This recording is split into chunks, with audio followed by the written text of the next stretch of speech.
ရက်ထဲစေးစိုးဖြောင်းကောက်လောက်ထားတဲ့ customer 6 ယောက်တောင်လာတယ်အားလုံးနီးလူမေးတဲ့မေးခွန်းကရှမ်ပူတစ်မျိုးတည်းရလား conditioner တစ်မျိုးတည်းရလားထောပတ်သီးစီတစ်မျိုးတည်းရလားဒီမေးခွန်းကိုကြားတဲ့ချိန်မှာလေရှင်ထဲမှာလုံးဝကိုပြိုလဲသွားတော့တာတို့ကပြောတယ် conditioner ပိုင်ရင်ပြီးပြီလေတဲ့တချို့ကမေးတယ်အာမခံလားတဲ့ကိုကတေချာပြန်ပြီးရှင်းပြလိုက်တဲ့ခါမှာဒီဈေးတွေကသူ့ပစ္စည်းတွေပြန်ပြီးတော့အများကြီးရောင်းချင်နေတယ်လို့ထင်တယ်တကယ်တော့ဆေးဆိုးထားတယ်ဖြောင်းနေကောက်တယ် rebound လောက်ထားတယ်ဆိုလို့ရှိရင်ဒါတွေနဲ့မလုံလောက်ဘူး။ဘာကြောင့်လဲဆိုလို့ရှိရင်ရှမ်ပူကအညစ်အကြေးတွေကိုပဲတန့်စင်ပေးတာ။ conditioner ကအပေါ်ရလွှာကျူတီကဲကိုပဲချောမွေ့အောင်လုပ်ပေးနိုင်တာ။အတွင်းနဲ့ဒုတိယအလွှာထိပျက်စီးသွားတာကိုမပြုတ်ပြင်ပေးနိုင်ဘူး။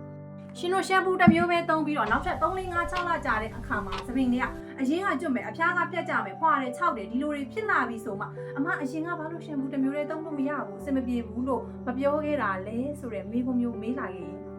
ဘယ်ဘလို့မှဖြေနိုင်မှာမဟုတ်တော့ဘူးဖြစ်နေပြီမဲ့ကွာရှားလေးညီမလေးဒီတစ်မျိုးပဲနဲ့လုံလောက်တယ်ဒါပဲတော့ဒါလေးနဲ့ဆိုလုံလောက်တယ်နော်ဆိုပြီးတော့ရောင်းရပြီးတော့ထိုးမရောက်နိုင်ဘာကြောင့်လဲဆိုတော့ကိုရိုင်းကဒီသပင်ကြီးကို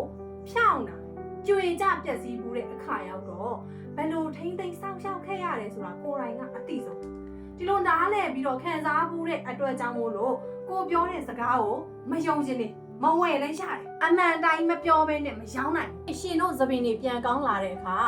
အဲ့ဒီနေ့ကဒီကောင်းလျှော်ရည်တဲ့အမကြီးပြောခဲ့တာမှန်တယ်ဆိုတဲ့အတွေးလေးဝင်လာရင်ကိုမင်းအတွက်လုံလောက်ပါတယ်ရှင်